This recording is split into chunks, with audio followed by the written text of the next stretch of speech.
I hope everyone's having a wonderful day today.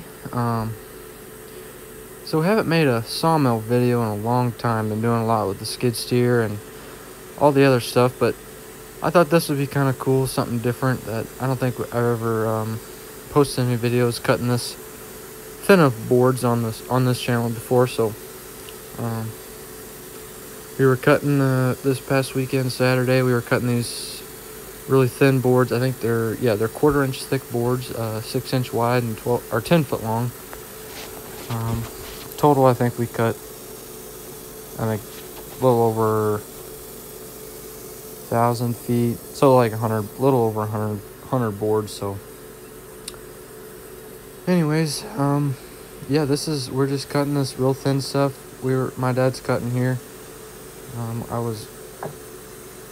I'm sure you guys have all seen, he's usually the one pulling all the boards off and doing all that stuff, and I'm usually the one cutting all the time. But something happened where I think I got a phone call, so I told him to cut while I was talking on the phone, and I came back and I just thought it would be kind of cool to take a video of this, walk around a little bit, give you guys some different angles. It seems like when I'm cutting, I always just have it in the camera set on a tripod in one spot, but hopefully this will be a little bit more enjoyable to watch walking around, give it a little bit something different. But yeah, like I said, these are 1/4 inch thick boards. The sawmill, it does great with these thin boards. This is really the thinnest I've ever cut consistently, I guess, in actual order of consistent thin boards like this. Usually the thinnest I do is 3/4. I cut a ton of 3/4 inch boards. And I've cut some. It was actually weird how it worked out. The same week I got an order for 3/8 inch thick boards and also these 1/4 inch thick boards, and never have before in the 2.5 years that I've been cutting have I ever got an order for anything under 3/4. I take that back. I've cut some 1/2 inch, but very, very rarely. But it's weird how stuff works out like that. But anyways, this is for, we live here in Missouri, and I'm right next to, we're about 50 miles west of St. Louis. And here, St. Louis has the arch. And one of the guys the guy that ordered this is actually making a model of the arch. He's going to be taking these, and he has a mold. And he's going to be taking these boards and he's going to be bending them. That's why they're so thin, so they bend real easy. And then I guess he's going to be laminating them all together and then gluing them and laminating them and then press them. I don't know. And then he showed me a picture of the mold, but he said probably beginning of May, I think he said it would be. He's going to try to have the actual arch done, so maybe when I get a picture of the finished product, I can post it on here and show you guys. I think it's going to turn out really neat. Never really had anyone do anything like that before, so it'd be pretty cool. But yeah, this stuff, I was averaging like just a regular one of these logs. I was averaging 20 boards out of the one log. It's usually great. That's crazy. I usually get, I don't know, anywhere from 7 to, or I take that back, 5 to 10 is probably average of what I would get out of 3/4 inch lumber like I usually cut with these logs, just kind of depending on the size. This log was just a little bit on the bigger side of the average logs I usually cut, I guess. But the only bad thing about cutting these boards this thin is you just lose so much in the sawdust. But when you give them a quote, I usually just bump up the board foot price to make up for the lost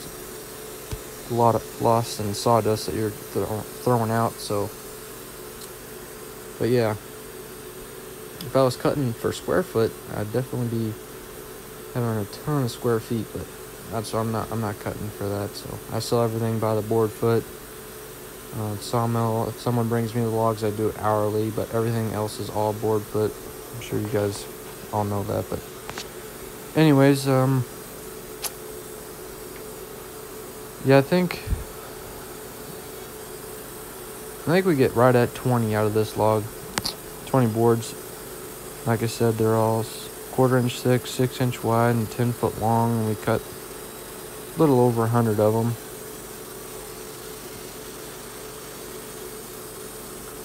But yeah, I guess I'll just let the video play out.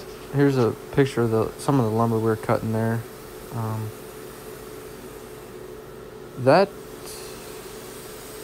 This right there, that's all the off-fall stuff that we get. The seconds and thirds, there's a couple different orders we got over there. But the first picture I showed you, there were some 3/4 inch boards there in the back, and then this 1/4 inch thick stuff was in the front. I think when I took this video, we only cut one other log.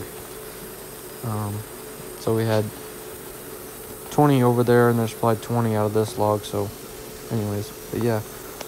And a little update on them logs that we got. I made the video on, I guess it was the very last video, loading the cedar logs, and you guys seen the pictures of them on the trailer and everything. But I think I've had them for 3 weeks back at the house now, and I have currently, as of today, I have 2 of them left, and the lumber out of them is already sold. I just haven't cut them yet.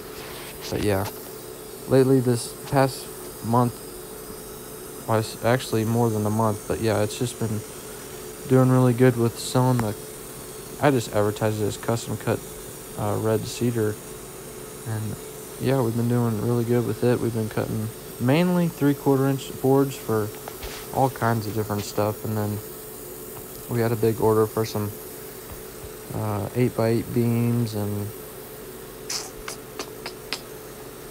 there's a bunch of other stuff, 6x6s and 4x4s.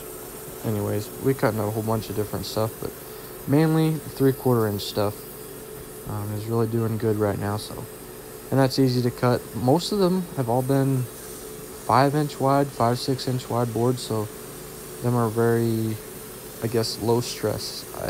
I think of it low stress cutting them, because it doesn't take a very big log to get the clean 5 inch wide boards out of, and you can, all those small logs that people bring you, that you can just get rid of them with these 5 inch wide boards, and it all works out real good. So